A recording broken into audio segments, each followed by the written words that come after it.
Hey, gorgeous people. Happy Monday morning, November 3rd. Happy full moon in Taurus. Happy Venus moving into Scorpio, making a sexy little square to Pluto. Happy Mercury retrograde week. We are going to get into all of that and more. As always, I'm your fearless host, Alexandra Blair of 9 Lives Astrology. And every week here on First Light, we try to drag astrology out of the dry, dusty old textbooks and transit lists and ephemerides behind my head. And we bring it down into the bones, into the stories and movies and music and art and personal mythologies that you're already living. I am so proud and excited to say that this week I have reached 4,000 subscribers on YouTube. I can't even believe that this is real. When I started this channel 7 months ago, I had no idea that it would feel like this or be like this or be this fun, to be totally honest with you. I've been doing month ahead astrology overview podcasts in one form or another for about 4 years now. And at the end of those overviews, I was always left with so many notes and ideas and thoughts that had nowhere to put. And it just didn't feel that exciting to put them and dump them on Instagram or somewhere else. So I decided to start this weekly transit show. And I kind of just did that as a purely selfish act of creation.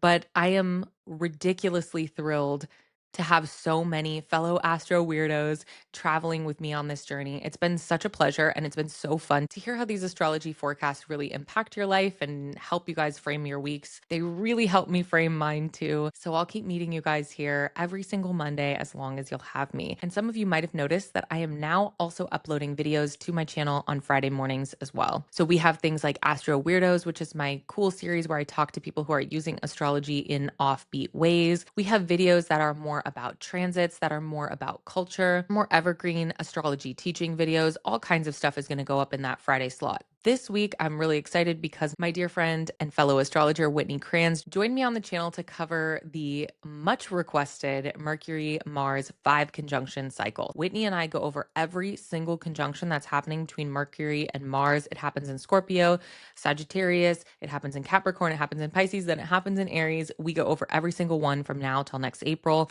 You definitely don't want to miss that. Last things last, if you watch this transit show or any other astrology transit show, and you find yourself often confused about how to get the Barbie doll that is the transits in the sky to kiss the Barbie doll that is your natal chart, yes, I stole my son's Tony's for these. If you know, you know. Definitely join me at the Planetary Rhythms webinar on Wednesday night. I'm going to be talking about how you can actually cut through the overwhelming amount of media and noise and lists of transits and find which transits are actually going to matter to you specifically, not to the collective, not to America, but to you specifically. We're going to do that in a 2-hour webinar. This is material that I perfected over 3 sold out rounds of my mentorship program in the spring. And I heard from so many of you that you really wanted this material to be more accessible. So I've made it into a webinar. You can join me live, but we'll also be recording. So if you are in Europe or in another time zone, or if you're not going to be able to make it live, I will send you the recording and all of the materials. I love teaching this stuff. Transits is my bread and butter. I'm going to show you my exact methodology, step by step, how I do it. You'll have the recording, so it'll last you all through your astrological studies. And I'm even going to do some demos and live chart work. Sign up link in the description. All right, it's time to look at my favorite comments from last week's videos. Last week, I published a really exciting episode of Astro Weirdos where I talked with my guest, Liz Manuel, about some of the hardest times of our lives. And Liz and I went and looked at the transits that were happening to us during that time. And we also took a look at the art, the albums specifically that we were listening to during that time to see how the natal charts for the albums lined up with what was going on in our natal chart and in the transits. It was a super nerdy and super fascinating episode, and Liz unlocked some doors for me about my chart that I hadn't even considered, and I think I did the same for her. So definitely go check that out. So many commenters shared beautiful albums that they were listening to when they were going through really difficult or intense times in their lives, and that was super cool to see. In last week's First Light, I shared the story of a commenter who was wondering how to work with Saturn and whether or not that was something that was like safe to do. And Sound Heals Love says, after a lifetime of feeling like my ability to have discipline is broken, I actually love working with Saturn now. I have a ton of fire and air in my chart, and Saturn is working through my 6th house these past several years. So I'm finally surrendering to the daily work of building habits and routines that move me forward in tangible ways. This last little retrograde into my 6th has been a sometimes harsh but always nourishing reminder of my responsibility to those habits in order to feed my creative impulses and physical, mental, emotional, spiritual health. The story is so beautiful and so Saturnian. We think a lot about Saturn as being unfun friction and unfun boundaries, but it can also be incredibly constructive to work with Saturn.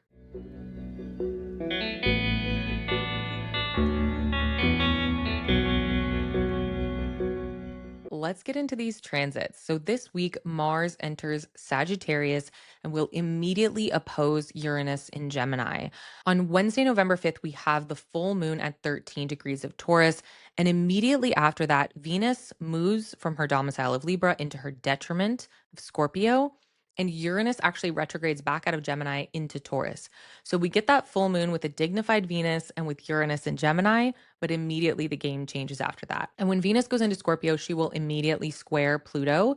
That perfects on the 7th at 1 degree of Scorpio with Pluto at 1 degree of Aquarius, but it's active right away. And Mercury will station retrograde on Sunday, November 9th at 6 degrees of Sagittarius. Mercury is going to go all the way back to 20 degrees of Scorpio.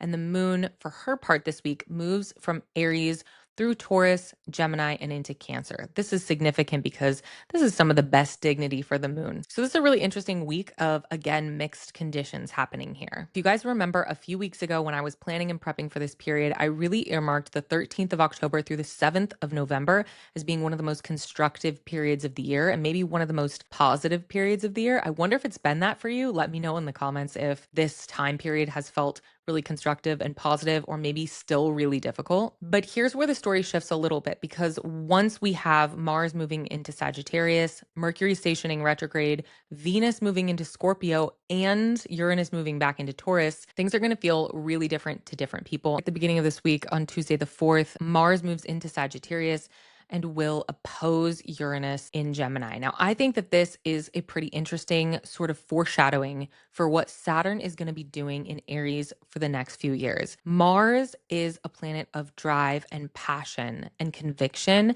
and Sagittarius is a sign of vision and sometimes things like religion and big institutional thinking. This to me feels like there might be some radicalizing that's going on this week. Because Mercury came into Sagittarius first to oppose Uranus and Gemini, which is ruled by Mercury. We talked last week about how that kind of felt like the movie Labyrinth, or maybe like an M.C. Escher painting. But really, when Mars moves in, there's an edge to the incoherence. It feels a little like weaponized incompetence.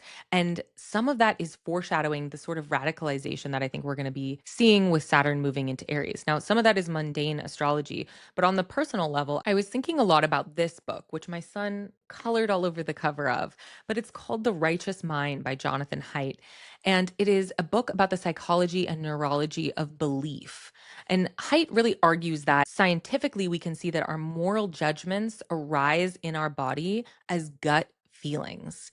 Reasoning in our brain, our logical systems actually act more like a press secretary trying to justify what our gut and our intuition and our more emotive systems have already decided for us. And this is Jonathan Haidt's hypothesis based on a body of physiological and neurological and biological and psychological evidence. And this was resurfacing some of the long buried, brutally suppressed work that I ended up reviewing and writing on for my thesis in art school.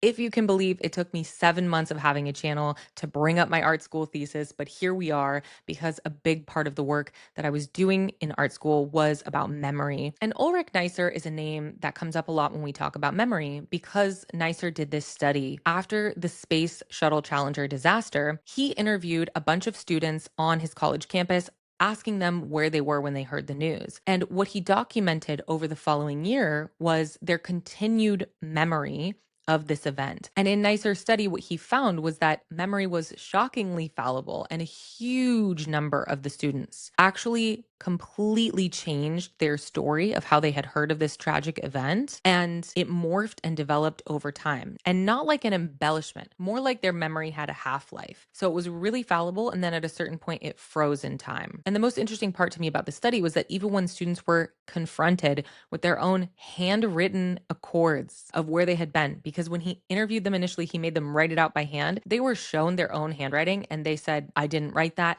that was fabricated. Some of them just said, you know what, I just remember it a different way. I just don't remember what is written here. And this is a study that has actually been repeated since and shown the same thing. So if you're still with me after that brief and glorious detour through my thesis work, this is where we come back around to that visionary, deeply believing, deeply feeling, sometimes quite zealous sign of Sagittarius. And we see that Mercury and Mars are headed on a collision course opposing Uranus, and Mercury is about to station retrograde.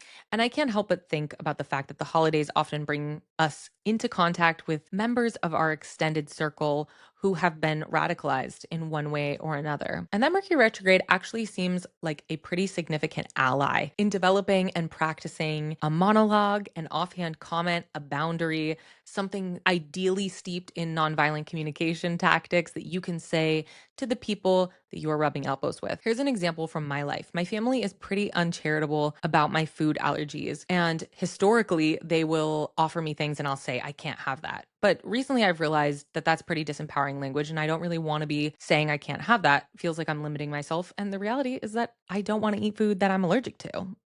Crazy. So I actually sat down and I wrote out a number of statements trying to get it closer and closer to my actual feelings, my actual beliefs, my actual values until I finally settled on something that I could say, which is something like, I'm craving something else. I'm just not sure what it is right now. And that's a way that I don't have to yuck anybody's yum and I don't confer any judgment. And I'm also not limiting myself. And it's also a little mercurial. So if you know that the next couple of months are going to be bringing you into spaces and circles where you're going to be engaging with people who may radically disagree with you, maybe who have convictions that are actually informed by gut instincts, and then they're trying to logic their way into it like we all do, this is a really good time to harness that. Regardless, there is something definitely a little bit sharp here about what's happening with Mars and Uranus from Sagittarius to Gemini. Thankfully, we have kind of a sweet full moon in Taurus on Wednesday as a bit of a palate cleanser from that Mars-Uranus opposition. This full moon in Taurus happens at 7:19 a.m. at 13 degrees of Taurus, and it's tied back into the new moon in Taurus that happened on April 27th, 2025. The new moon in Taurus was a T-square with that Mars-Pluto opposition that was happening right at that time.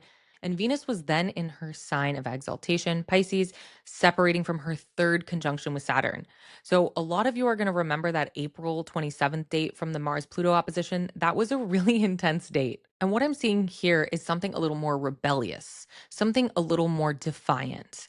With Mars opposing Uranus, we almost have Mars like bucking tradition. Whereas Mars Pluto can bring up things like power dynamics and control, Mars Uranus really feels like rebellion and defiance and liberation. And in many ways, this full moon in Taurus feels very different from everything that's going on around it. Whereas that new moon in Taurus in April felt so plugged in and tied in. This is almost like a moon that's happening in isolation. So if you need a good general purpose full moon, I definitely think this is one of those. Let me know in the comments which house is ruled by Taurus and what planets you have in there. And I can let you know what kind of specific things might be good to think about or focus on for this full moon. Don't forget the moon is exalted in Taurus. So this is a really nice place for the moon to be. And Venus at this point is still in her domicile of Libra. This definitely feels like a moon that exists outside of some of those tense, sharp, maybe even radical things that I was mentioning earlier in the week. This is a pretty powerful full moon. And it kind of is reminding me a little bit of prepping. Now, before you go out and buy 75 pounds of white rice, know that what I mean is more so emotionally, somatically, sensually embodied prepping. So I'm talking about regulating your nervous system, getting your habits in order, getting maybe 3 to 4 solid weeks of insulation in whatever ways you do, whether that's somatic work or yoga or breath work or working out or writing, journaling, but just regulating yourself so that you can then have sort of like an insulation layer of care and respect and love for yourself and sensory pleasure to carry out into what is coming for us, which is a little bit sharper and some admittedly very big shifts that are happening in the astrology in February of 2026. Speaking of shifts, right after this full moon, we have Venus entering Scorpio to square Pluto, and then we have Uranus leaving Gemini to re-enter Taurus. I'm going to tackle Uranus first, even though it happens a little later in the week. Uranus will be back in Taurus until February 4th, 2026. It is going to retrograde all the way back to 27 degrees of Taurus. Now, most of the outer planets spend nearly half the year retrograde, so it's not always something that I cover on this show. But because this is Uranus' last fast dip back into Taurus. I think it's particularly significant for anyone with late degree fixed sign placements. That's Aquarius, Taurus, Leo, and Scorpio, and particularly anybody who has anything going on in Taurus or Scorpio anywhere in the sign. Uranus is the liberator, the chain breaker. It is the Promethean figure going into the realm of the gods, stealing fire and bringing it back to the people. So if that's energy you feel like you need in your life and you have some of those fixed sign placements, Uranus is coming back into Taurus to give you one last chance. On the 6th and 7th of November, we have Venus entering Scorpio to square Pluto in Aquarius. Everybody's experience of Venus in Scorpio is going to be very different depending on your natal relationship to Venus and your natal relationship to Scorpio. Venus is considered to be in her detriment in Scorpio, which just means that she is being hosted by Mars, and Venus and Mars in some ways are archetypally opposites.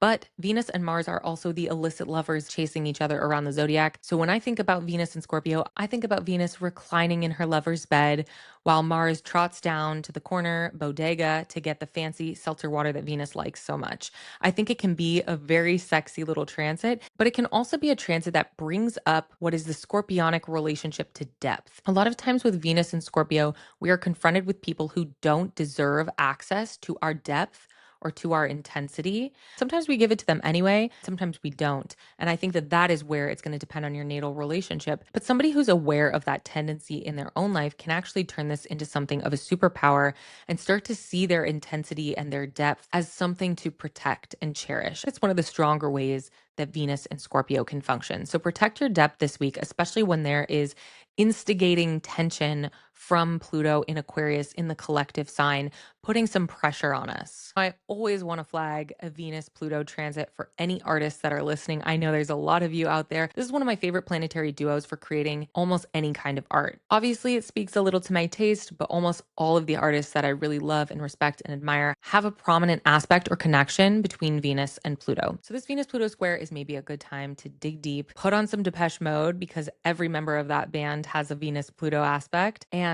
create something awesome. Last things last, you guys, on Sunday, November 9th, Mercury will station retrograde at 6 degrees of Sagittarius. It will head all the way back to 20 degrees of Scorpio by November 29th. And funny enough, this Mercury retrograde feels a lot about Jupiter. Not only does Mercury station retrograde in Jupiter's sign of Sagittarius, but Mercury will travel all the way back into Scorpio to hit that trine with exalted Jupiter in Cancer, then station direct and hit that trine again. So it's almost like Jupiter is flashing Morse code with a little mirror from across the zodiac. And Mercury was moving too fast, missed some of the messages, has to come back, get more messages, coming forward, getting more messages. Like it's moving so fast. But this Mercury actually has 3 drafts and 3 tries to get it right. I think for some of us, this is going to be the realization that whatever launched and kicked off during those grand water trines beginning in mid-October is a lot bigger than we thought. With any Mercury retrograde, there's a tendency to think that we don't have all of the information or that we're working with an incomplete set of facts. And I think that's true here too, but this feels more about intuition and developing our own felt sense of what we should do. It feels like there's a moment where some of us haven't trusted ourselves and we actually get to go back and redo something and demonstrate a little more trust in our own inner knowing and our self-knowledge. Just remember, we really can't buy into a vision unless we feel sure of and compelled by the details of that vision. And know that next week, Mercury and Mars will form the second of their 5 conjunctions right here at this degree where Mercury stations retrograde. So Mars is going to be energizing, stoking, radicalizing, driving Mercury a little bit. And Mercury is retrograde and frankly confused in the sign of its detriment in Sagittarius. All right, guys, at long last, we've reached the part of the show where I talk about how I, as a human pagan astrologer, animist lady, am going to be using the astrology of the week. As you know, this full moon in Taurus, I am hosting my workshop, Planetary Rhythms. We're going to talk about how you can make sense of all these transits. People who've been through my mentorship program, for example, know exactly which planet they need to pay attention to this week. So if you're feeling a little confused about all the different storylines that are happening this week, definitely come to the webinar because you'll be equipped with the tools to say, oh, I know I only need to focus on Mercury this week, or I know that Mars is going to make a fool of me this week. How else am I going to be using this week? I'm also going to be doing some leftover hard stuff that I definitely should have finished last week, which was a good week for the hard stuff, if we recall. But my backlog of hard shit to do was just too long. So I'm getting to it this week, and it feels a little bit appropriate with the Taurian hard-headedness floating around in the air. I'm also going to continue with my writing project that I've been talking about for a few weeks now. All right, babes, you know what that sound means. My coffee is over, and so the show must be over. I hope you guys have an incredible full moon in Taurus. Let me know in the comments how you choose to use it. As always, I will see you next Monday.